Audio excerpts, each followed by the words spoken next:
Hello, my name is Milton and I've been teaching English for over 15 years.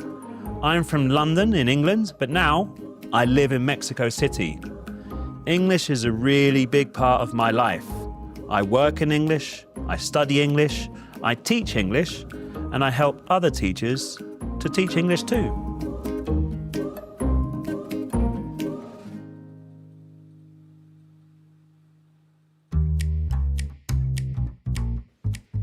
Hello, let's begin today's class.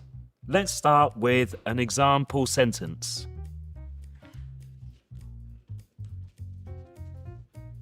I've been mulling over the job offer. I can't decide. Mulling over. What does that mean? It's not obvious, is it? Mulling over. Why is it difficult? For example, to mull means to warm wine up with sugar and spice. It's a delicious English drink. But mulling over means something very different. Here it means to think carefully about something. Now, why is that? It's tricky. To mull over is what we call a phrasal verb. You may have heard of it. Today, we're going to look at phrasal verbs. Now, phrasal verbs are a very important part of sounding natural in English. We use them all the time. For example, I'm going to put on a hat. Doesn't suit me, but I'm going to take off a hat. Thank you. Put on, take off, these are phrasal verbs. Today we're going to look at 12 different phrasal verbs. The first thing we're going to do is we're going to look at how to organize phrasal verbs. There are so many different phrasal verbs, thousands. So it's important that we are able to record them so that we study. Let's look at some examples.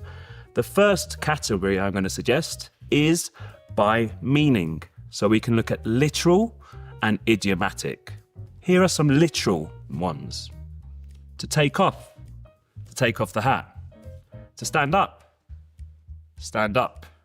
To sit down, sit down. To put on the hat. To wake up, wake up in the morning.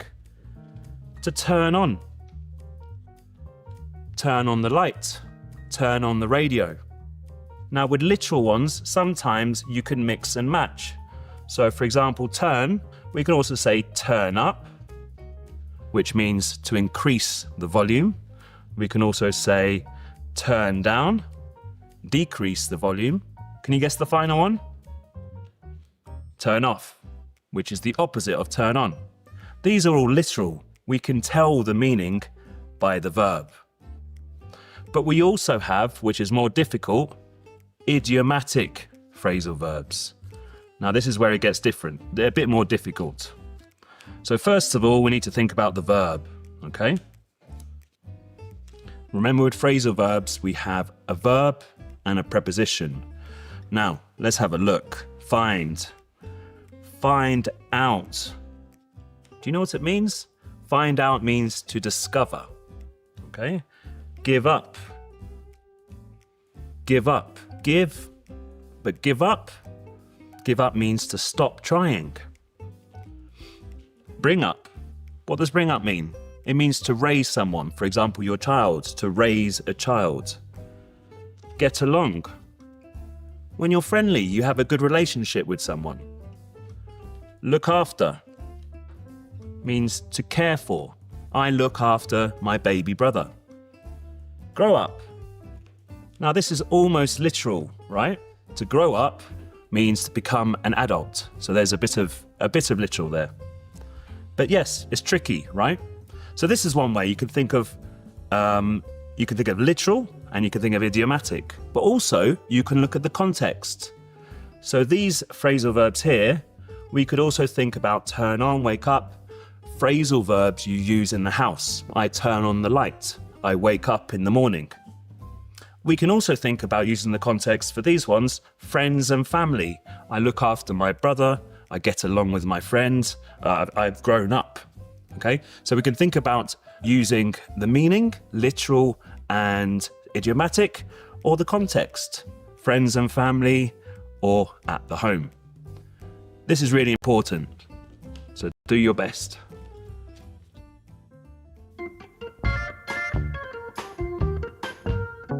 Before we continue, let's have a short trivia break. So, we've been looking at phrasal verbs with 2 words. Can you have phrasal verbs with 3? Stick with us, and at the end of the class, you will find out. So, we've been talking about organizing phrasal verbs. We're talking about using context to help you understand the meaning. Let's look at practicing phrasal verbs. I'd like to show an example of using a story to help you practice phrasal verbs. There are many ways to practice phrasal verbs, but I like stories. So, in this story, there are some phrasal verbs. Can you identify them? Let's start. Sarah had to look after her little brother while their parents were away. Did you see the phrasal verb? Look after. Good. She didn't want to give up her plans. The phrasal verb? Give up. But she decided to get along with him. The phrasal verb? Get along. Good. Where's her brother? She has to get along with him, right? So after she woke up, is there a phrasal verb there? Yes, there is. After she woke up. But what's the difference? Here it's wake up. In the story, it's woke up. Woke is the past. Wake is the present. Remember, it's a verb and a preposition. So the verb can be in the past. So after she woke up, she sat down and turned on a game. There are 2 phrasal verbs there. She sat down. Again, sits is the present, sat is the past. She sat down and turned on a game. Again, turn on, turned on. Good.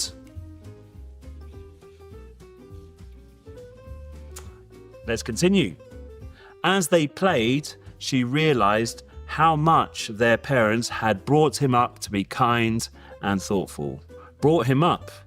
That one's a bit more difficult, right? But can you guess which one it is? It's bring up. Brought him up in the past. Bring up in the present. Good. Over the day, she started to find out that spending time with her brother, younger brother, was more fun than she expected. Can you see the final phrasal verb? Yes, good. It's find out. She discovered, remember? So good. Here we have 1, 2, 3, 4, 5, 6, 7, 8. 8 phrasal verbs in a short story. This is a great way to practice.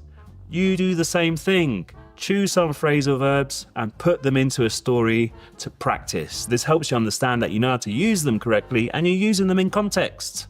Okay, so thank you. Great.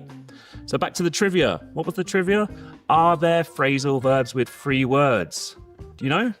Yes, there are. Of course there are. There are many. Here are some examples. To look forward to. Look forward to. What does that mean? To be excited about something in the future. To put up with. Put up with. What does that mean? It means to tolerate. I have to put up with a lot of noise in the morning. I've got a very noisy dog downstairs. To catch up with. Catch up with has different meanings. Catch up with. I caught up with my friend after I hadn't seen him for a long time. It means to talk to someone that you haven't spoken to for a while. To get away with. Get away with.